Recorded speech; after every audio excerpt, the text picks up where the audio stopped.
कर्नाटक में पीएम मोदी के प्रचार पर नितिन गडकरी का निशाना। चुनाव प्रचार जीत की गारंटी नहीं, जनता के लिए काम बोलता है। लोकसभा चुनाव में इस बार नागपुर में नहीं लगाऊंगा चुनाव प्रचार वाले पोस्टर। केंद्रीय मंत्री नितिन गडकरी की साफगोई को उनके विरोधी भी पसंद करते हैं। मोदी सरकार के किसी एक मंत्री की तारीफ पूरा विपक्ष करता है तो उनका नाम नितिन गडकरी है। गडकरी को उनके काम के चलते तारीफ मिलती है, जो बिना किसी भेदभाव के हर राज्य में मजबूती से सड़कों का जाल बिछा रहे हैं। जहां सरकार बीजेपी की नहीं, बीजेपी विरोधी दल सत्ता में, वहां के सीएम भी गडकरी के मुरीद है, क्योंकि सड़क को लेकर जब भी उन्होंने गडकरी से कोई मांग की है तो उन्हें निराशा हाथ नहीं लगी है। उल्टा गडकरी की साफगोई के चलते कई बार मोदी सरकार मुश्किल में फंस जाती है। गडकरी को अपनी साफगोई की कीमत भी चुकानी पड़ी जब उन्हें पार्टी की सबसे मजबूत संसदीय बोर्ड से हटा दिया गया। उन्हें पार्टी के सबसे मजबूत संस्थान संसदीय बोर्ड से हटा दिया गया और महाराष्ट्र की राजनीति में गडकरी के लिए सबसे बड़ी चुनौती बने देवेंद्र फडणवीस को इसमें जगह दे दी गई। संकेत दिए गए कि बीजेपी हाईकमान गडकरी के जुबान में लगाम लगाने की कोशिश कर रहा है, लेकिन इसमें उसे सफलता नहीं मिल रही है। गडकरी कुछ दिन तो खामोश रहे, लेकिन अब कर्नाटक चुनाव के बाद उन्होंने ऐसा बयान दिया है जिससे सीधे सीधे पीएम मोदी ही निशाने पर आ गए हैं। दरअसल कर्नाटक विधानसभा चुनाव में पीएम मोदी ने जमकर प्रचार किया था। 1.5 दर्जन रैली और आधा दर्जन रोड शो किए थे।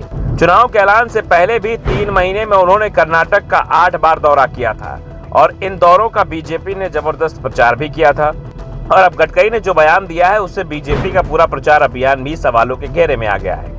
गडकरी ने कहा कि वो नागपुर से चुनाव लड़े। नागपुर से लगातार कांग्रेस पार्टी चुनाव जीत रही थी, लेकिन मैंने चुनाव लड़ने के लिए फिर भी इसी सीट को चुना। गडकरी ने कहा, मैं बहुत कठिन निर्वाचन क्षेत्र से चुनाव लड़ा था।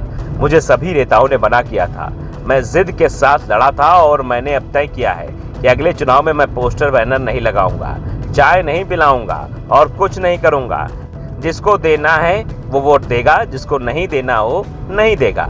मेरा विश्वास है कि पहले 3.5 लाख मतों का अंतर था, अब इसमें 1-1.5 लाख का इजाफा होगा।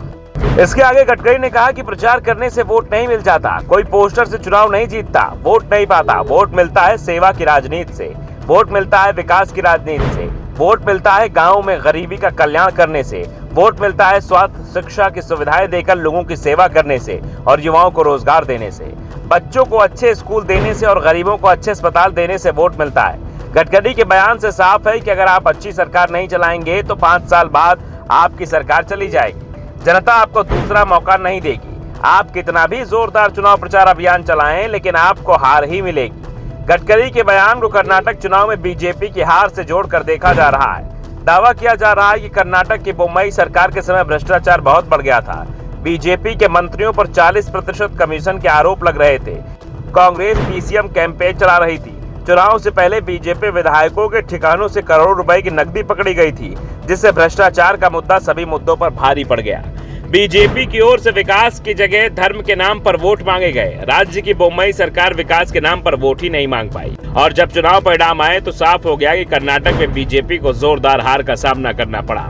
और अब गडकरी ने भी साफ कर दिया कि चुनाव जीतना है तो काम करना होगा, काम नहीं करेंगे तो वही हाल होगा जो कर्नाटक में हुआ और कांग्रेस का पूरे देश में हो रहा है। Bureau report, the Navdarpan news.